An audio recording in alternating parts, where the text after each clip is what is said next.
We're now with General Services, and we have Council Members Stein and Gilmore with us. And Nancy, if you could introduce yourself and your colleagues, and then make whatever preliminary statement you'd like to make about your budget. Okay, be happy to. I'm Nancy Whittemore. I'm Director of General Services, and with me today is Diana Atwood. She's our Departmental Financial Manager. In the audience is Velvet Hunter from Administration, Diana Stevens from Building Operations, Jody Kleinert from Radio Communications, Stacy Wall from Office of Fleet Management, and Robert Barlow, who does special projects for us. First, I'd like to take this opportunity to highlight some of our accomplishments over the last year. We've had 6 major construction projects that have been completed. You've been at all the ribbon cuttings, but I'll go over those briefly. Fire Station 30 in Jolton, Fire Station 21 off of Joyner, just off of Nolensville Road, Fire Station 11 on 18th, just off of DB Todd, the Madison Police Precinct, the DNA Crime Lab, and the Douglas Head Start. We have several other construction projects that are currently underway. Highland Heights, we expect to cut the ribbon in June of this year. Midtown Hills Police Precinct should open in late July, early August of this year. Southeast Davidson Library and Regional Park, we anticipate to be completed August the 14th. And then the Bellevue Library, December 2014. And of course, we are working on the ballpark at Sulphurdale, and we anticipate the first pitch in spring of 2015. We received our first gold LEED certification. That was with the West Police Precinct. We're very proud of this accomplishment. As you know, we build all of our buildings to at least LEED Silver, and because of the opportunities that were at this site, the reuse of the car dealership, all the greenway, the stormwater, we were able to achieve gold there. In the area of radio communications, for 13 consecutive years, the public safety radio system has been maintained at a 99% availability for our public safety agencies. We're also wrapping up a $28 million comprehensive radio system upgrade by upgrading to nationally recognized standards for public safety communication equipment.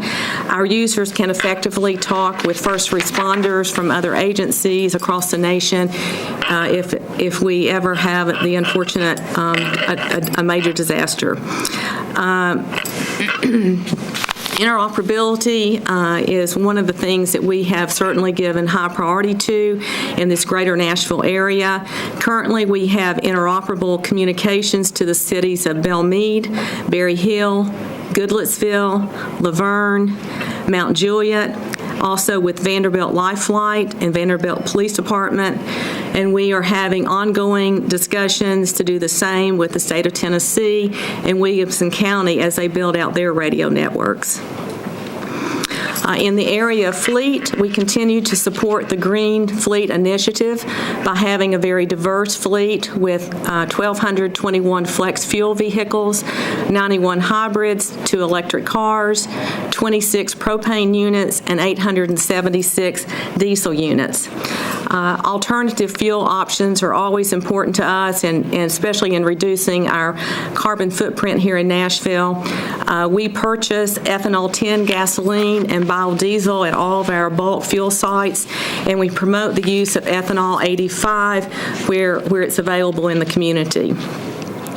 Just in the last few weeks, we've been working on specs for a compressed natural gas roll-off garbage truck for Public Works. This truck is a part of the $15 million appropriation for heavy equipment.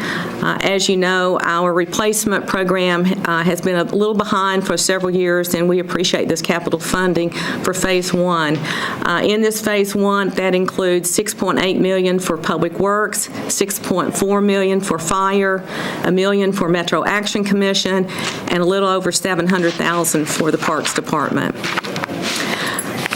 Before moving into our proposed budget, I just want to take this time to publicly thank all the employees of General Services for their dedication and hard work. I truly appreciate all they do throughout the year and their many successes during the year. Going to the 3% budget reductions that's been submitted, Also wanting to point out, as part of this budget request, we are proposing that internal service fee programs, except for fleet and radio communications, be converted to general fund programs. We will be proposing fleet and radio communications in FY16, and the reason we had to wait till next year is because of the large inventory that both of those programs have, and it requires a lot of conversion in EBS, and that wasn't doable by July 1. Going to our budget reductions, we're proposing a $31,800 reduction in our business office, which would eliminate maintenance and support for Metro's business continuity and disaster recovery application.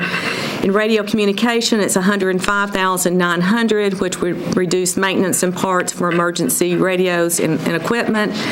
In the Office of Fleet Management, it's a reduction of $565,100, and we looked at reducing the fleet, but I believe it's around 172 units we'd have to reduce to get to that number. So we went in and reduced our fuel budget, which is 180. It will reduce fuel availability by 185,000 gallons of fuel.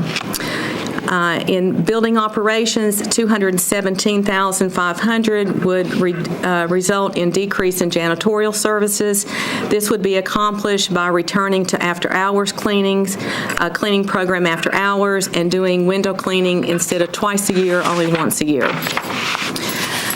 Due to the sale, or the proposed sale, the 222 building, we're projecting we'll have a savings of $318,000 in utilities and maintenance, and this is also being submitted as a proposed budget cut. EBid's reduction is, and EBid is our online auction for surplus property and excess property. The reduction, the 3% reduction is $18,700, which would eliminate EBid's ability to use temporary services as needed for large projects. I just wanted to say, over the past year, EBid has collected almost $40 million in paid sales. This has been a self-sufficient operation, and it's very impressive what they've done over the years. Since FY11 through FY14, they've taken a 7.5% reduction in budget. $18,000 may not seem a lot to a lot of people's budget, but to theirs it does, and this would have a significant impact on their operations. I want to go ahead and move into budget modifications. We're requesting $2.6 million to fund operating costs for the Madison Precinct and the Crime Lab, Midtown Precinct, Bellevue Library, Southeast Davidson, Douglas Head Start, and the Central Police Precinct. We're also requesting to transfer funding from the Health Department to General Services for the operating costs for Lentz Health Center, which is $524,800. There are improvements they're in the budget request that are requested to adjust contract prices per escalation clauses in contracts, adding operating costs for additional fleet and equipment requested by departments. Of course, if those aren't approved through the budget process, then would not be approved in our budget. Position transfers to fleet to offset some fleet additions. These are coming from Water Services. And one FTE for EBid. We have temporary services, and we'd like to move that into a position instead of to offset the temporary services amount. And then 2 FTEs to support the Energy Hub and energy data analysis. We are proposing and recommending to transfer security for general services facilities to the Sheriff's Office. This transfer would be $1.189 million. As you know, the Sheriff's Office currently manages security here at the courthouse, along with the Birch Building and General Hospital, and of course their detention facilities. They have a division for security services, which is staffed with security professionals. They have depth in their programs that we don't have, from staffing to training. So we're proposing that 2 general services employees will transfer to the Sheriff's Office. We believe this is a win-win situation situation for all. We appreciate the support from the sheriff and his staff and all that they've done to work through the details of this transfer. I know I'm standing between Budget and Finance and Rich and Councilman Stein, so that will conclude my remarks and be happy to answer any questions. Well, can you tell us, you mentioned the Energy Hub. Can you talk more about that and tell us what it is and how it saves taxpayer money? Well, the Energy Hub is an area where we're going to be centralizing all of our building automation and building data on all the buildings that we manage. This is an area, through technology, we'll be able to monitor performances of buildings from, during the summer, during the winter, but real-time performance of buildings and what's going on. So we'll be able to react when there's situations if we have agreements with NES, so during the hot days of the summer that we can go into exercise and we can actually monitor those buildings as we're saving energy. But it's an opportunity for us to take through a facility integrated program, take all the data that we have on our facilities. Also will be a way for us to manage, be proactive and predictive about our buildings and how you manage that cost. So we anticipate driving down costs through that. We also have reached out to other departments throughout Metro where we do not manage those buildings, like the Parks Department and Water Department, and inviting them to join us in this Energy Hub to also monitor their automated building systems so that together we can save money across Metro. You have been purchasing more efficient fuel vehicles. Has that resulted in savings that you can identify? It has. It's less demand on fuel, of course. When you have vehicles and equipment that are more energy efficient, our demand has gone down. Last year, we saw a big difference in the demand versus our fuel cost. That's one of the reasons we felt comfortable in going in and reducing our fuel costs in this budget cut. We do anticipate maybe a moderate increase in fuel this year if you just follow what the predictions are on TV. But we certainly are seeing that, and as we move forward, we're working with departments on electric cars where they can be most beneficial, and those have been, I know at the Fulton campus, has been something that employees have used, and we have greatly seen the reduction there. And how many electric cars? We only have 2 right now, but we're anticipating more as we talk to departments this year. Okay. And then you've talked about the number of LEED buildings that in recent years have come online. Are those more difficult to manage, or or easier? Well, from our standpoint, they're easier to manage. I mean, it's a more sophisticated kind of building and looking at performance. But we have data on our buildings that we can show our energy savings. We can show the performance of the building. The toughest thing in a LEED certified building or a high performance building is getting the tenants to understand why you manage a building the way you do.